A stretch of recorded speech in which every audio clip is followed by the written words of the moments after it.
3, 2, 1. Welcome to another video of English grammar class.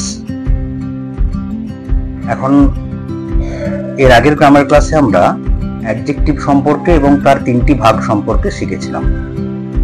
অর্থাৎ আমরা জেনেছিলাম পার্সোনাল অ্যাডজেক্টিভ, তারপরে adjective of quality, adjective of quantity. এর বাইরে যে আরো 5টি ভাগের কথা আমাদের বলা হয়েছিল, সেই 5টি ভাগ সম্পর্কে আজকের ক্লাসে আমরা শিখে নেওয়ার চেষ্টা করব। শুরু করছি another class more about adjectives.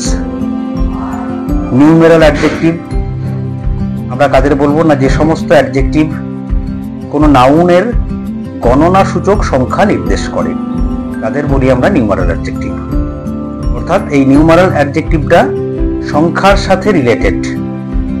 আমরা সংখ্যা দু ধরনের পাই, এখানে একটু বোঝার বিষয় আছে।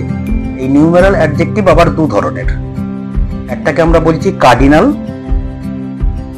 আর একটাকে বলছি আমরা অর্ডিনাল।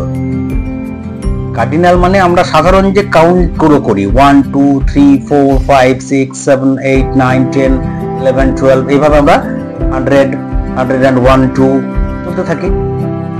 আর অর্ডিনাল কথাটা এসেছে অর্ডার থেকে। অর্ডার মিন্স ক্রম, অর্থাৎ আমরা যখন ক্রমানুযায়ী একজনকে বা কয়েকজনকে আমরা ডাকবো তখন সেটাকে বলা হচ্ছে অর্ডিনাল নাম্বার।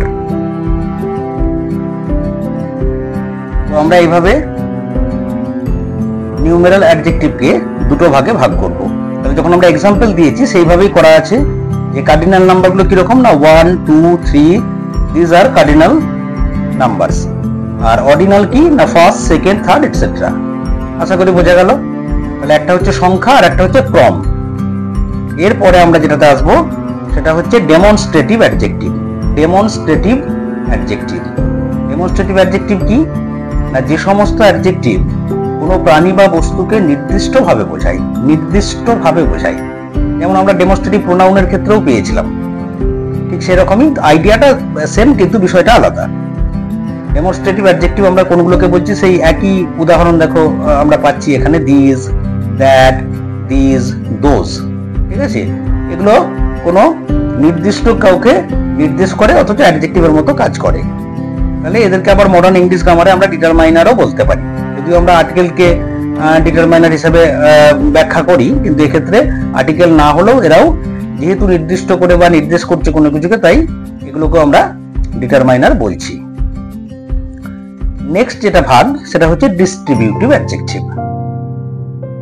ডিস্ট্রিবিউটিভ অ্যাডজেক্টিভ কারা না, যে অ্যাডজেক্টিভগুলি একাধিক ব্যক্তি, প্রাণী বা বস্তুর মধ্যে প্রত্যেককে পৃথকভাবে নির্দেশ করে। আবারও সেই আমি একই কথা বলবো যে প্রোনাউনের ক্ষেত্রেও আমরা এইরকমই আইডিয়া পেয়েছিলাম। ঠিক আছে, কিন্তু গ্রামাটিক্যাল বিষয়টা দুটোর ক্ষেত্রে আলাদা হলেও উদাহরণগুলো বা নামগুলো আমরা একই রকম পাচ্ছি। যে অ্যাডজেক্টিভগুলি একাধিক ব্যক্তি, প্রাণী বা বস্তুর মধ্যে পৃথক করে আলাদা করে বোঝায় আর কি, তাদেরকে বলা হচ্ছে ডিস্ট্রিবিউটিভ। যেমন ইচ, এভরি, এটসেট্রা উদাহরণ দিতে গেলে আমরা এগুলো পাবো। তো এর যে পরের ভাগটা, এর পরের ভাগটা আমরা আসছি পসেসিভ অ্যাডজেক্টিভ। পসেসিভ অ্যাডজেক্টিভ বলতে গেলে আবার সেই পসেসিভ ওয়ার্ডটাকে নিয়ে আমাদের প্রথম বলতে হবে। পসেসিভ কথার অর্থ হচ্ছে অধিকার, সম্বন্ধ বোঝায় এমন, অর্থাৎ পসেশন থেকেই কথাটা এসেছে। তাহলে যে সমস্ত ওয়ার্ড বা অ্যাডজেক্টিভস কোনো নাউন বা নাউনের পূর্বে বসে অধিকার বা সম্বন্ধ প্রকাশ করে, যে সমস্ত ওয়ার্ড বা অ্যাডজেক্টিভ কোনো নাউনের পূর্বে বসে অধিকার বা সম্বন্ধ প্রকাশ করে তাদের বলা হয় পসেসিভ অ্যাডজেক্টিভ। যেমন মাই, ইয়োর, আওয়ার, হিজ, হার ইত্যাদি। বাক্যে বোঝালে দিস ইজ মাই বুক, বুকটা হচ্ছে নাউন, এটা আমার বই, অর্থাৎ অধিকার, আমার অধিকার বোঝাচ্ছি। দ্যাট ইজ আওয়ার হাউস, ওটা আমাদের বাড়ি। এই যে মাই, আওয়ার এগুলো হচ্ছে পসেসিভ অ্যাডজেক্টিভ। আর প্রোনাউনেও আমরা পসেসিভ প্রোনাউন পেয়েছিলাম, মনে পড়ছে, তখন ছিল মাইন, আওয়ার্স, ইয়োর্স ইত্যাদিগুলো। তাহলে এদের মধ্যে তফাৎটা কি একটু বুঝে নিই পার্থক্যটা। মানে পসেসিভ অ্যাডজেক্টিভ হচ্ছে এরা। এই বাক্যটাকে যদি আমি পসেসিভ প্রোনাউন দিয়ে বোঝাতে চাই তাহলে আমাকে তখন কি লিখতে হবে? তখন আমাকে লিখতে হবে this book is mine. Feel the difference. This book is mine, এটা হলো possessive pronoun. That house is ours, ওই বাড়িটা হলো আমাদের। তাহলে এই mine, ours, they are possessive pronouns, and my, our এগুলো হচ্ছে পসেসিভ অ্যাডজেক্টিভ। আশা করি বোঝাতে পেরেছি। আর অ্যাডজেক্টিভের ভাগের মধ্যে সাধারণ যে ভাগগুলি, তার মধ্যে যেটা লাস্ট ভাগ, যেটা নিয়ে আমাদের আজকে আলোচনা, সেটা হচ্ছে ইন্টারোগেটিভ অ্যাডজেক্টিভ। এবার ইন্টারোগেটিভ অ্যাডজেক্টিভটা কি না, ইন্টারোগেটিভ অ্যাডজেক্টিভ হলো কিছু ওয়ার্ডস যেগুলো নাউনের আগে বসে প্রশ্ন করতে ব্যবহৃত হয় এবং কাজটা তাদের কিন্তু অ্যাডজেক্টিভের মতো। এটাকে মাথায় রাখতে হবে।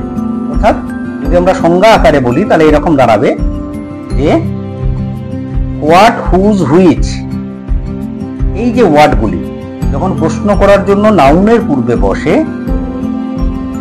এবং অ্যাডজেক্টিভের মতো ব্যবহৃত হয়, তখন তাদের ইন্টারোগেটিভ অ্যাডজেক্টিভ বলা হয়। আশা করি বোঝানো গেছে। অর্থাৎ কিছু পার্টিকুলার WH ওয়ার্ডস যেগুলো নাউনের পূর্বে বসে অ্যাডজেক্টিভের মতো ব্যবহৃত হয় কিন্তু আবার প্রশ্ন করার কাজেই ব্যবহৃত হয়, তখন এদেরকে বলা হচ্ছে ইন্টারোগেটিভ অ্যাডজেক্টিভ। যেমন হুজ বুক আর দিস, অর্থাৎ এই বইগুলি কাদের। Which pen do you prefer, কোন পেনটা তুমি পছন্দ করো। তাহলে এক্ষেত্রে কি দেখা যাচ্ছে, এই বুকসের আগে হুজ বসছে, পেনের আগে হুইচ বসছে, অর্থাৎ এগুলো অ্যাডজেক্টিভের মতো কাজ করছে, আবার এগুলো প্রশ্ন করতে ব্যবহৃত হচ্ছে। That is why they are interrogative adjective. আশা করি আজকের যে সব ভাগগুলি প্রত্যেকে মোটামুটি অনুধাবন করতে পেরেছো। আর একবার একটু কনক্লুশন করে দিই, আজকে আমরা 5টা বিষয় শিখলাম। আগের দিনে 3টে আমাদের ভাগ শেখা হয়েছিল, তার সাথে আজকে আমরা প্রথমে শিখলাম নিউমারাল অ্যাডজেক্টিভ, অর্থাৎ কার্ডিনাল এবং অর্ডিনাল নাম্বার সম্পর্কে। তারপরে আমরা শিখলাম ডেমনস্ট্রেটিভ অ্যাডজেক্টিভ, যেগুলি কোনো কিছুকে নির্দিষ্ট করে বোঝায়। ডিস্ট্রিবিউটিভ অ্যাডজেক্টিভ, অর্থাৎ প্রত্যেককে বোঝায় আলাদা করে পৃথকভাবে কোনো গ্রুপ থেকে।